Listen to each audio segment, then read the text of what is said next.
Mauro Lopez, you are suing Jose Chusan and Jeffrey Rojas for $1,500. You're actually suing Mr. Chusan for $1,000 and Mr. Rojas for $500, correct? Correct. All right. Because according to you, they used music that you composed without your permission. Is that correct? Correct. What's going on? What is the relationship between you folks? How did you meet, and what did you collaborate on that has become the subject of today's lawsuit?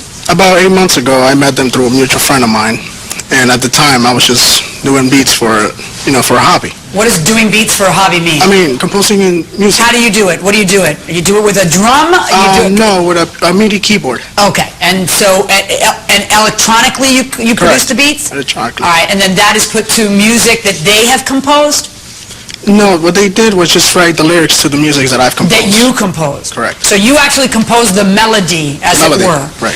And they then just wrote words to go to the melody that you had composed for them?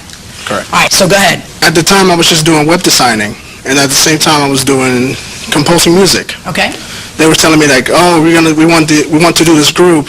We want to do reggaeton with you and things like that. You want to do? Reggaeton. Now, tell us what reggaeton is, as though my kids haven't already. Go ahead. It's how can I explain this? It comes from Puerto Rico, that's all I know. It's just... Well, you got to know more than that, buddy, if you're going to be a composer. Somebody else want to tell me what reggaeton is? Go ahead. It's a mixture of like hip-hop and Spanish music. It's mostly like from English reggae turned into Latin. With a Caribbean salsa kind of thing going on. Okay, go ahead. So about 3 months ago, I made them sign a contract that I have right here. Okay. Let me see that. Okay, who drafted this document? Me. Okay. And where did you go to law school again? I didn't go to law school. No. Okay. I got helped. You got help from who? From a couple of friends that are going to law school. That are going to law school? Right. Okay, tell them they need to study a little harder. Okay. I, Mauro Lopez, whose artist name is Devious Mind, Correct.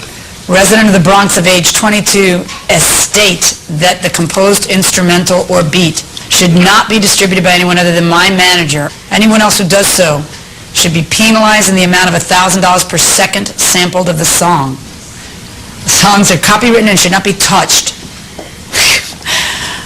Should not be touched anyone other than the manager, regardless to what the other person may say. That refers to the Berne Convention. Do you even know what the Berne Convention is? No, not at all. Has to do with the copywriting of works. Was this ever copyrighted, this song? Yes, I sent it. It takes 6 months to get the certificate back. So you don't have a certificate, correct? No, I don't. Anyway, did you guys sign this? Yes, we did. Why?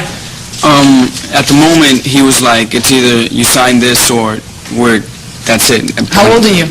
I'm 17. Okay, how old are you? 24. What happened, Mr. Lopez? At the end of the day, what happened is that the boys ended up using, quote-unquote, your music somewhere. Where did they use it? They entered this contest called Showcase Showdown. And what is that? A contest that was being held by what, a radio station? Correct. Okay. And did they tell you that they were going to do it? They told me 3 days after they have entered the contest. They never told you before? No. Okay. When you got them to sign this, did you guys, I take it you guys didn't have parents or lawyers around, did you? No. Now, did you guys ever tell them that you were going to be entering this contest? We actually did. What happened was the contest was not, it was like, if you're good, then you enter. So we signed up for it. We got in. We didn't have the contest yet. We told them actually the same day. And why did you call him? Because you were happy? I mean, yeah. He was you were like, hey, guess what? And you're like... He told me congratulations, that's good or whatever. He was online. We even invited him to come. Yeah, we invited him to come. And then what happened? So your congratulations, let's open up a bottle of bubbly became what? He told us he was in Florida, that he wasn't going to make it. And right. And when did you get your first inkling that he wasn't so happy? After a few days, then we didn't hear from him for a long time. Right. And then he had called me when he was, I'm going to send you guys a surprise. I'm sending you guys tickets to Florida out here with me. He was like, go pick him up at a friend's house. So he went to go pick him up at a friend's house. And were there tickets to Florida? No, it was a court summons? papers. It was a court paper. Get out of here! That's how you sued them? Well, I'm sorry, Your Honor. Last I checked, you were like a web designer, all right? And then now, instead of being happy that the boys got a chance to showcase, put your hand down. Without the plaintiff's permission. Can they perform it? They can perform it. That's how you promote it, so you can distribute it. You buying that, sir? No, definitely not. Anybody could be watching that. They could make money off that. A record producers or anything, that's not fair at all. 2 points of view, the judge is going to be the deal breaker. Instead of being happy that these boys got a chance to showcase your music and their talents, which is why you did this to begin with, you're turning around and being like slimy about it and telling them to go pick up their tickets to Florida when it's actually a summons. For the first time, your music's actually going to be heard outside of your bedroom, and instead of being happy about it, you slap a lawsuit on them? I mean, were they supposed to be making money? I can understand if they're like going around town making money and not giving you a cut, and then you feel like they should be giving you. Were you guys making money off this contest? Nah, I mean, we paid for everything. What was the point? What was your point in even writing the music? If the second it has a chance to shine outside of the Bronx, you can't handle it. Your Honor, the Yeah. problem was that they didn't ask me for my permission. You sent them a cease and desist letter, so you knew in advance that they were going to be later performing it, because you sent them a letter saying you better not do it or you're going to get sued, right? No. No, okay. I have the Of letter. course you do, because I've read it and it's in evidence, so I know that you sent them a letter, so Sorry, we'll I just do this the hard way. Okay. Oh, you forgot? Did you remember now? Okay, now why don't you tell me what you sent them? I just sent them the summons. And I just tell them Guys, that- this has come to this. This form here is to stop you guys from performing on Monday. This lawsuit is for the both of you. There are going to be undercover cops at the show. Shall you go on stage, you will be immediately retrieve this lawsuit and be fined. Sorry it came to this, but you wanted to play games and you got served. Don't you think you're a little bit heavy-handed and a little ridiculous? I mean, honestly speaking, tell me what is in your head. Because if that's the idea and you finally have a chance to showcase your music, why? Why? Because Canis Mas Macho, they didn't ask you permission? I just didn't want nobody sampling my songs, that's all. It's just ridiculous. Did you guys distribute anything? By the way, did you do the contest? Yeah, And how'd it go? it was good. And did you guys win anything? Nah, it was just promotion. It was just to get it out there or whatever. Okay. And did you guys hand out any CDs? No, Not a single CD was handed they out. played it and gave it right back. Okay, number one, you can't sue a 17-year-old, because a 17-year-old doesn't even have the legal capacity to contract. All right? So your lawsuit against 17-year-old is out the window. Number two, your lawsuit against him is out the window too, because this thing you call a contract that stops anyone from doing anything stops them only from doing one thing, distributing. See? And they didn't distribute. Now, let me give you two a piece of advice. Get rid of his beats, okay? Just get rid of it and go get somebody else to do new beats. Because this, okay, is going to haunt you.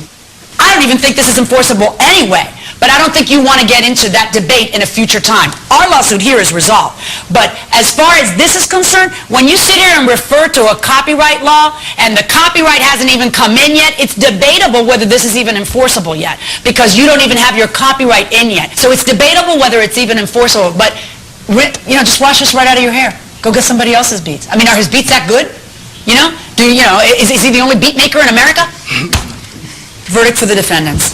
You guys just hold on right there, please. So what was your first reaction when you heard those words from the judge, verdict for the defendant? Well, Step next to me. what can I say, You tell me, what can you say? Well, I guess she made the right choice. I mean, she made the right decision. She is the judge. She knows the law. I mean, I got held by just amateurs in the law firm. Mm-hmm. Okay, so let's say you make nice beats, okay? Let's assume the song's good. We didn't get to hear it, but why don't you want it heard out there?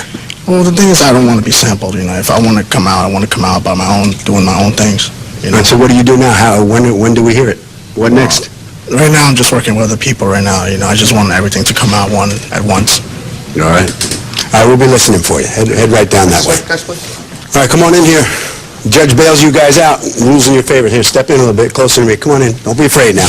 All right, your reaction to the case? Winning this case? I mean, it's crazy. I mean, who would have thought that his 15 minutes of promotion would have been an embarrassment, I mean, it's a waste. I mean, I'm not in school right now. I should be taking a test. He's not in work. It's like superfluous. How great is this guy's music that you have to fight over it like this? Are there other guys out there that you could work yeah, with? Well, he's the one that's Of fighting now. course. Yeah, he's the one that's against us. I mean, all we try to do is just do good music. That's why everybody out there, if you speak the truth and you're real, fight what's right. If you ain't speaking the truth and you ain't real, perfect example, the guy that just finished losing. Jino and Royce. Keep it real. Keep it real.